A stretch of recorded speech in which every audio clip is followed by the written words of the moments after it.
చిన్నశంకరంపేట మండల కేంద్రంలోని హనుమాన్ దేవాలయం ప్రతిష్ఠ నిర్వహించేందుకు స్థానిక సర్పంచ్ కంచెల చంద్రశేఖర్ ఆధ్వర్యంలో దేవాలయ పునర్నిర్మాణం కోసం రాంపూర్ పీఠాధిపతి మాధవానంద సరస్వతి స్వామీజీ దేవాలయాన్ని సందర్శించి పలు సలహాలు సూచనలు తెలియజేశారు.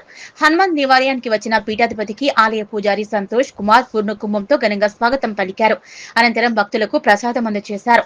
ఈ సందర్భంగా ఆయన మాట్లాడుతూ చిన్నశంకరంపేట మండల కేంద్రంలోని సోమేశ్వర స్వామి దేవాలయం పునఃప్రతిష్ఠతో పాటు హనుమాన్ దేవాలయ పునఃప్రతిష్ఠ కార్యక్రమానికి భక్తులు ధనరూపేణ వస్తురూపేణ సహకారాలు అందించాలని, మానవుడి మనస్సులో ఉన్నటువంటి దివ్యమైన భగవజ్యోతిని వెలిగిస్తే ఆ వెలుతురు బయటకు వస్తే మనలో నుంచి వెలిగిన దీపమే ప్రేమ అనే కాంతి కనిపిస్తుందని, ప్రేమ అనే కాంతి పరోపకారం అనేటువంటి ఒక జీవన విధానం ఉంటే అంతకు మించి ప్రపంచంలో కావాల్సింది ఏమీ లేదన్నారు.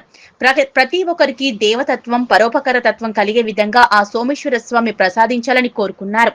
ఈ కార్యక్రమంలో స్థానిక సర్పంచ్ కంజర్ల చంద్రశేఖర్, అక్షయ్ గౌడ్, లక్ష్మారెడ్డి, సత్యనారాయణ రెడ్డి, జాలా రవికుమార్, వనం నర్సింహులు, ఎల్లబోయిన యాదగిరి, సత్యనారాయణ రెడ్డి, తుమ్మా శంకర్, చిప్పా కృష్ణ, బలరాం రెడ్డి తదితరులు పాల్గొన్నారు. సదానంద మహంవందే మదనానంద సంయుతం శ్రీకృష్ణానంద పర్యాప్తం శారదా క్షేత్ర సుస్థితం.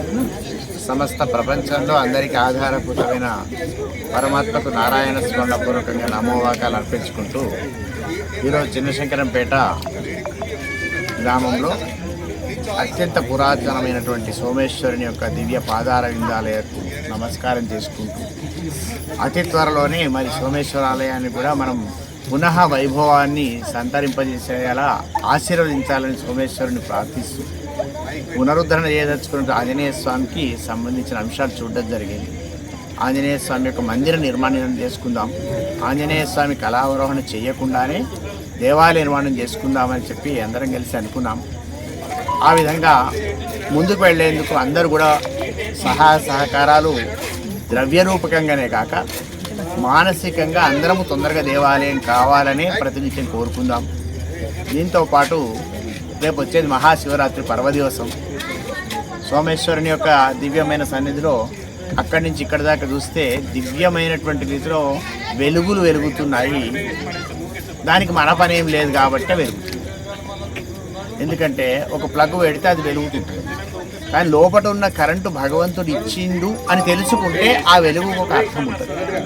అదేవిధంగా బయట ఉన్నటువంటి వెలుగులు అలా వెలిగిస్తున్నాము, మన లోపల ఉన్నటువంటి దివ్యమైనటువంటి భగవద్జ్యోతిని వెలిగిద్దాం.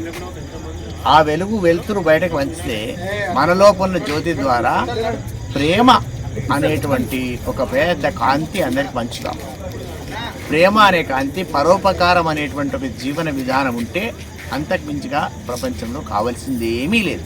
కనుక అందరికీ ప్రేమతత్వం పరోపకార తత్వం పెరిగేలా సోమేశ్వరుడు ఆశీర్వదించాలని, మహాశివరాత్రి ఒక్క పొద్దుండి తెల్లారి గడబడ చేయకుండా మంచిగా ప్రశాంత చిత్తంతో హాయిగా పవిత్రమైన బుద్ధితో వెలిగేలా ఆశీర్వదించాలని పరమేశ్వరుని అర్థిస్తూ అతి త్వరలోనే ఆంజనేయ స్వామి నిర్మాణం పూర్తి చేసుకొని సోమేశ్వరుని యొక్క దివ్యమైనటువంటి ఆలయాన్ని కూడా మనం ఒకసారి పునః వచ్చే తరానికి మంచిగా చేసి అందించే అవకాశం కల్పించాలని గురువుగారిని వేడుకుంటూ నేను విరమిస్తున్నాను.